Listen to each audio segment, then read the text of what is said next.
Hello and welcome. In this episode, I'm going to share stories submitted by subscribers. The first three stories were submitted by T, who has previously submitted a story that was featured in an episode.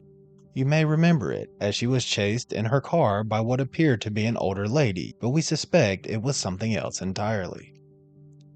Her stories aren't necessarily cryptid stories, but they are fascinating nonetheless.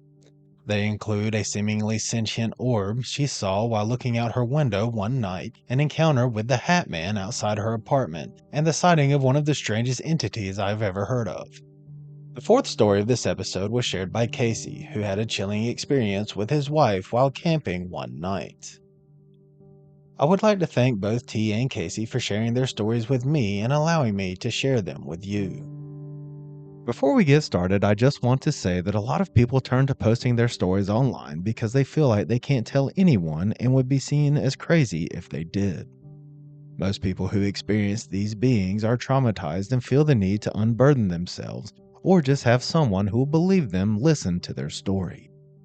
If you've had an encounter and you feel like you can't tell anyone for fear of being made fun of, ridiculed, called a liar, or any other reason, email me. You'll find a sympathetic ear here who will believe you. I do want to mention that just because you email me your story, it doesn't mean it will end up in an episode on my channel. Your story can stay between me and you if that's what you want. Also, if you've had an encounter and you'd like to come on an episode and tell your story, email me. My email is wolfwhocriedcryptid@gmail.com. Alright, let's get into today's stories.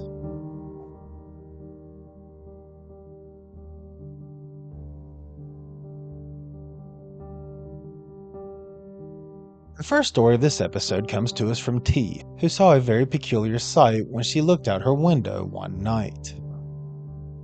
She was still living in her childhood home at the time, a house perched on a gentle hill rising above the street and overlooking the houses across from it. One of her favorite nighttime rituals was gazing out the window, taking in the quiet beauty of the darkened neighborhood, where trees framed every home with an almost ethereal grace. It was late, just past 1 a.m., when she glanced out the front window, preparing to close the blinds for the night. A familiar sight of her neighbors' homes sat across the street, stirring a bittersweet emotion. The couple who had lived there for as long as her family was now down to one. The man's wife, who she had always liked, had recently passed away in that very house. She reached for the blinds to close them, and that's when she saw it. An orb that instantly seized her attention. It wasn't just a glow, it was a ball of light, perfectly round, roughly the size of a basketball. It pulsed and shifted in color, cycling between a bright golden hue, then deep red, then orange, then back to its golden glow. Her mind immediately searched for explanations. Maybe it was a child's toy, or a reflected headlight, perhaps just the nearby street lamp. She scanned the surroundings looking for a logical source. Supernatural possibilities didn't even cross her mind at first. At the time, light-generating toys were very popular amongst teenagers, so she briefly smiled, amused at the thought of one working so well. But where were the teens that were playing with it? She searched, but neither saw nor heard a soul outside. Then she noticed something odd. The ball of light cast no shadows and produced no beams, even though the streetlight was nearby. It began to move with a soft, weightless, bobbing motion, like a soap bubble caught in a breeze. It drifted sideways, brushing against the side of the neighbor's house before floating gently away. Strangely, she felt no fear while looking at the orb, only fascination. She watched in silence, occasionally glancing at the road, waiting to see if any passing cars would react. Yet to her surprise, not a single car drove by. The road, which was usually busier at night, remained eerily empty. She also noticed that no neighbors were outside, and no distant figures walked along the street. It was as if she was the only one meant to see this orb. As she observed the floating light, a new thought crept into her mind. Could it be an orb? A sentient glow born from something supernatural? A spirit? A ghost? Another otherworldly presence? The orb never strayed far from the house, hovering near the walls, then gliding upward toward the roof. It drifted in peace for a moment before rising even higher as though guided by some unseen force. Then, just like that, it disappeared beyond the rooftop. She wasn't sure what to think. The next day, she shared the experience with her mother, but her mom barely reacted, brushing it off as ball lightning or some kind of reflection. But what she had seen the previous night looked nothing like the description she found. Then, the following night, just after midnight, on a whim, she peered out the window again. The orb had returned. It hovered in almost the exact same spot, lingering only for a moment. Then, just like the previous night, it floated up and vanished over the roof. She did not see the orb again. To this day, she wonders if it was the spirit of her neighbor's late wife. They had shared a quiet but strong bond, and she had always admired the woman's gentle nature. She had loved her home deeply, always insisting she would never leave it. Perhaps even after passing she had returned, checking on the house, on her husband, and maybe even offering a silent farewell. Though she has since moved away, the memory of those nights remains vivid, a lingering mystery that refuses to fade. As I told T, I can't imagine looking out my window at night and seeing what looks like a sentient ball of light moving around a home where someone recently passed away. I don't think it's a coincidence either. There are so many paranormal stories where activity is taking place that is usually preceded by orbs or they see them during the events. I will say though that I've never heard of one like this before. It definitely seemed like it had purpose and was there for a reason. When I asked T how long it had been since her neighbor passed away and her seeing the orb, she said it had been about 2 months. Being that it was so soon after, it could definitely point to her coming back to check on her husband and or the house. What do you think about this story? And what do you think that ball of light really was? T's neighbor who passed away coming back to check on her house and her husband? Or something else?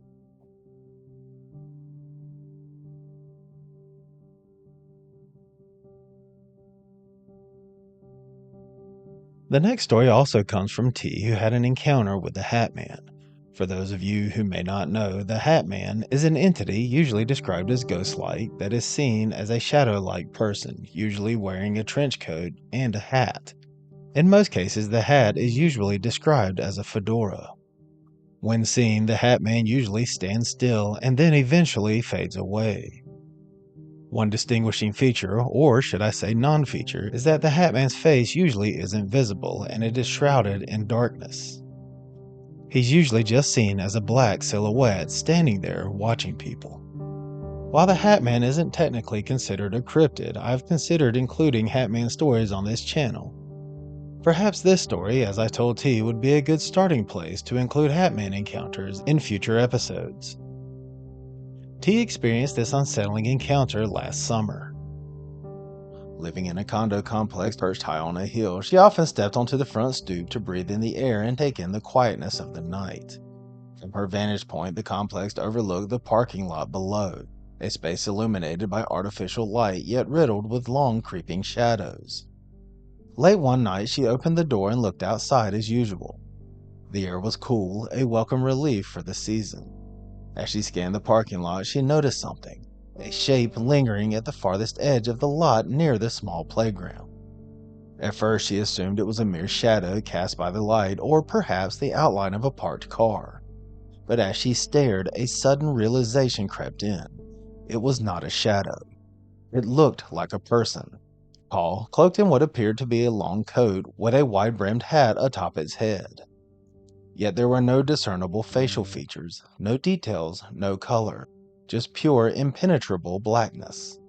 The figure didn't move, and despite the absence of a face, she felt an undeniable certainty. It was staring directly at her. She held its gaze, unease stirring within her. She had heard whispers of the Hat Man legend before, but had never sought out images of him. As she stood there, she waited, hoping a neighbor might drive into the parking lot or step outside, giving her a chance to ask if they could see it too. But no one came. It was just her and the motionless figure. She felt no fear though, only an unsettling uncertainty. Tentatively, she opened the screen door and stepped onto the porch. Still, the figure did not move. Taking slow, measured steps toward the walkway, she debated getting closer until an overwhelming instinctive warning surged through her. Get inside, now. She did not hesitate. Immediately turning around, she stepped back through her doorway, taking one last glance at the silent figure before shutting the door behind her. Even now, she has no explanation. When she later searched for the Hat Man online, the images matched exactly what she had seen. It was shocking. She has never seen him again, yet the mystery lingers. She ends her story with a couple of questions. What was he, and why was he there? For my thoughts on this one, I will also share what I told T. I've heard of the Hat Man before, and as I mentioned, I've considered adding him to the rotation of stories I tell. I couldn't imagine not only walking outside to feeling like someone is watching you, but to actually see a figure standing there, that's beyond creepy. And for her to be able to tell it was staring at her, even without being able to see its facial features, makes it even weirder. She definitely did the right thing by getting back inside when she felt like she needed to. We should always listen to our gut feelings, especially in situations like these. I'm just glad that that was the end of it and she hasn't seen him since. What do you think about this story? And what are your feelings on the Hat Man? Should I start telling Hat Man stories on this channel? Let me know in the comments below.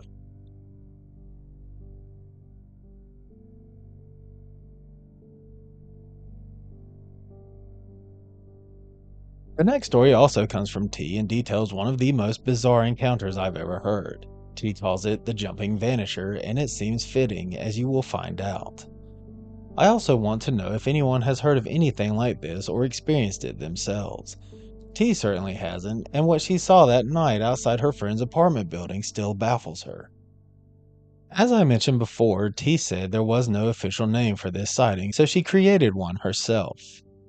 Though brief, the encounter left a lasting impression. This time she wasn't alone, as a neighbor was with her during this bizarre sighting. She had been walking through the complex with her neighbor, who was out with her dog. She adored both dogs and nighttime strolls, making it an enjoyable evening. They had wandered through her neighbor's complex, which sat just beyond her own, a flat area unlike the hilly terrain of her condo. That detail would prove important later. The night had been quiet and uneventful. They were about to wrap up their walk, with her neighbor's dog trotting contentedly, when she turned to head back toward her own complex. Then, out of nowhere, a laugh rang out, loud, sharp, followed by an almost whooping cry. They watched as a figure suddenly leapt from between two cars. But he didn't leap forward. He leapt straight up. The movement was so swift, at first she wasn't entirely sure what she had seen. Then the figure did it again, and this time she caught a clearer glimpse. It was an Asian man, dressed in what she could only describe as traditional Asian attire. Long-sleeve shirt, matching pants, and even a peaked hat. He seemed to be smiling, or at least that's how it appeared in the brief seconds they observed him. And then there was his jump, far higher than any human should be able to manage. She and her neighbor exchanged stunned glances before chuckling, figuring he must have had a mini trampoline hidden somewhere back there. It was the only logical explanation. They waited, expecting him to spring up again, but he didn't. The laughter had stopped. The sound of movement had vanished. No footsteps, no shuffling, nothing. Curious, they walked toward the spot where he had appeared. It was at the very start of her complex, right where it met another. Only a flat hedge wall, a building, and two parked cars stood there. No sign of a man, and no sounds. Something about the silence unnerved them. Deciding it was best to head inside, they hurried back. To this day, she has no explanation for what happened. The man never reappeared. His impossibly high jumps defied logic, and his complete disappearance made it even more perplexing. She also ends this story with a couple of questions. Where had he gone, and how did he leap that high? I will once again share what I told T for my thoughts on this story. I'll have to admit that I'm not sure what to make of this story. I've never heard of anything like this before. I know T and her neighbor had to be baffled when they looked where the man should have been and found absolutely nothing. And it doesn't sound like there was anywhere he could have gone to get out of there without being seen leaving. Again, I'm glad they listened to their gut feeling and they got inside right away. I'm honestly stumped by this one. I'm not sure what he could have been or where he could have vanished to in an instant, without a trace. Perhaps someone who is listening to this story will know what she saw that night and where the man could have gone. What do you think about this story? And what do you make of the entity that T saw that night? Also, where could he have gone?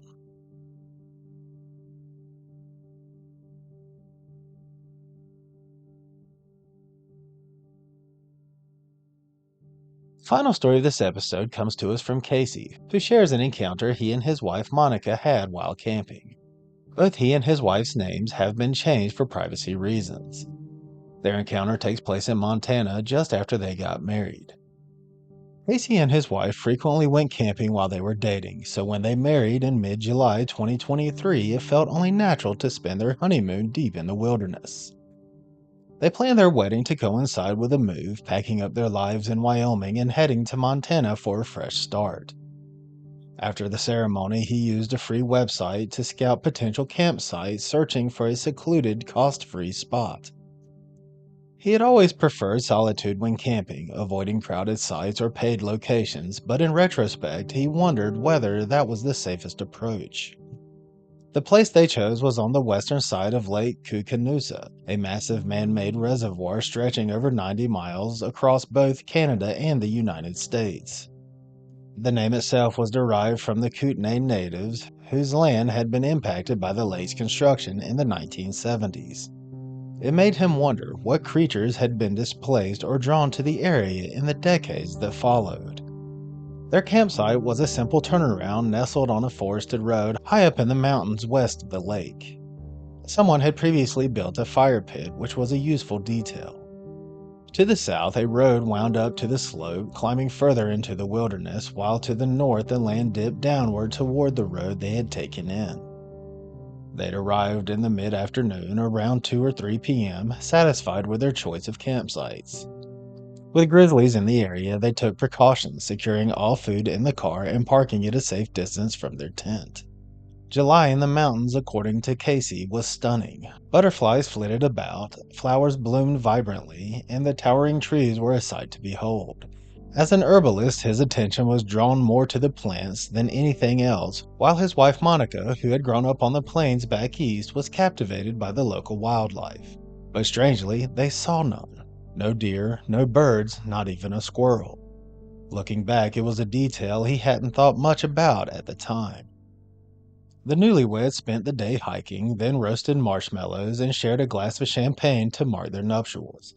As night fell, they settled in, quickly drifting off to sleep. Though his wife was relatively new to camping, Casey was no stranger to the outdoors.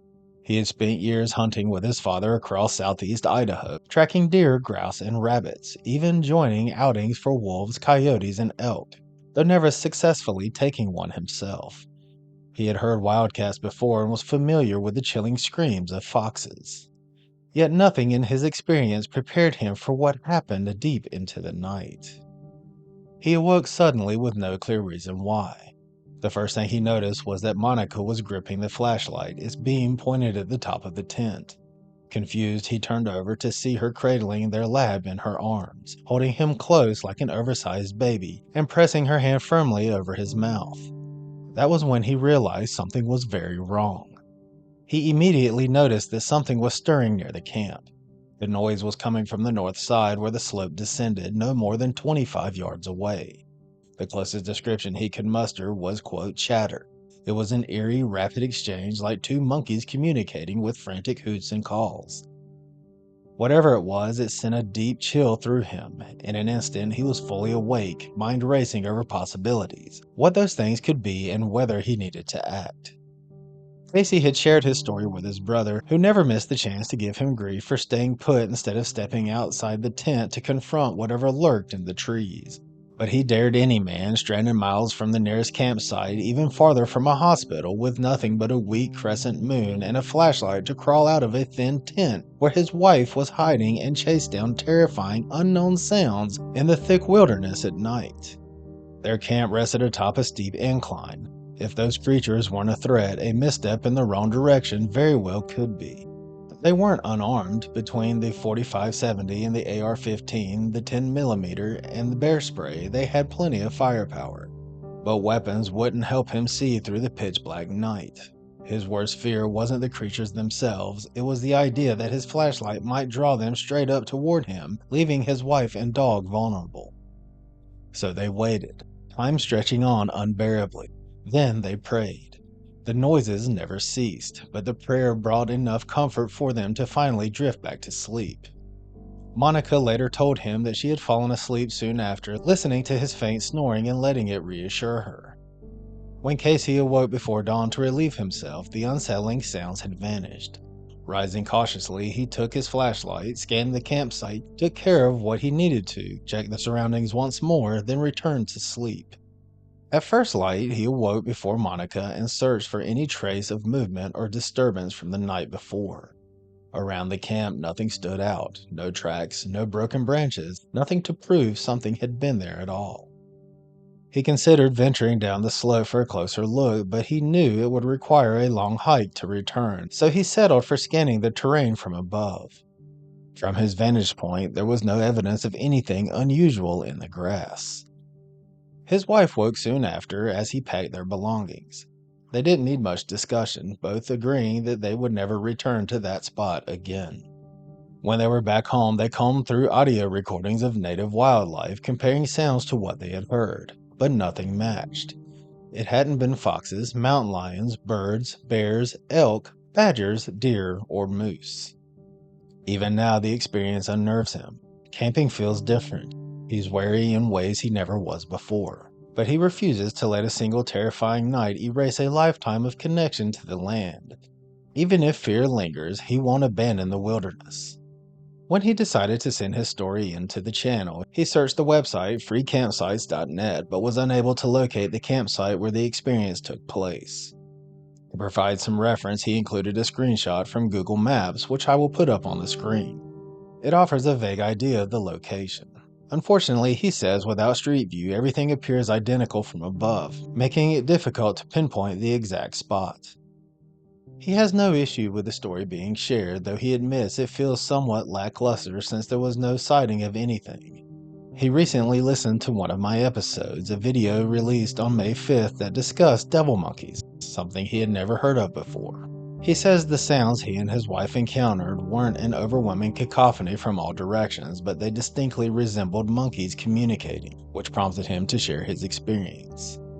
Speculation on the nature of the creatures isn't something he's interested in. However, both he and his wife are certain of one thing. They know what they weren't. Now living in Wyoming, he has heard of unsettling encounters in the Uintas and the eastern part of the state. Yet camping where he is now feels much less intimidating. The trees don't tower as high, and the landscape bears a strong resemblance to the familiar terrain of his childhood in southeast Idaho. With that sense of comfort, he and his wife plan to continue camping this summer. For my thoughts on this one, I will share what I told Kasey. I think some of the scariest stories I come across are those where people don't actually see anything during their encounters. I think the unknown is much scarier to a lot of, if not most people. There's just something about not knowing what's there. I guess it leaves it up to the imagination, and when we're scared, we usually imagine the worst case scenario. I know that had to be terrifying for him to wake up to noises like that, and then for it not to match anything he listened to makes it that much worse. The way he described it as chatter and hooping and hollering makes me think that it could have been two or more Sasquatches communicating. I've heard them described as making sounds and seemingly communicating like this in other stories. That's the first thing that came to mind when I read his story, but I could be completely wrong. Without a physical sighting, it's hard to say what exactly it was. But if I had to guess, I would say Sasquatches. Also, I don't blame him for not going out to investigate. If cryptids aren't being aggressive, it's usually best to ignore them and not engage them. This typically makes them lose interest and move on. Plus, like he said, with it being dark and there being an embankment, he could very well have been seriously injured. And then there is always the possibility that whatever was out there was trying to lure him and his wife out of the tent. Also, I'm really glad he didn't let that experience rob him of something that he loves. A lot of people stop outdoor activities altogether after having an encounter, so I'm glad that Kasey and Monica still like to go camping.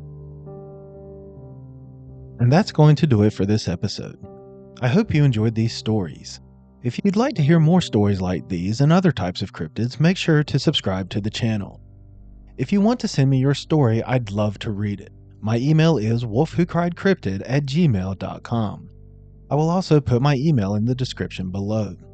With your permission, I may want to use your story in an episode. Even if you'd prefer I didn't share your story on my channel and just want someone to listen, email me. We can privately talk about your encounter. Also, if you'd like to come on an episode and tell your own story, email me. Please remember to keep it civil in the comment section. No one deserves to be ridiculed whether they believe or not. Thank you for listening. I'll catch you at the next episode.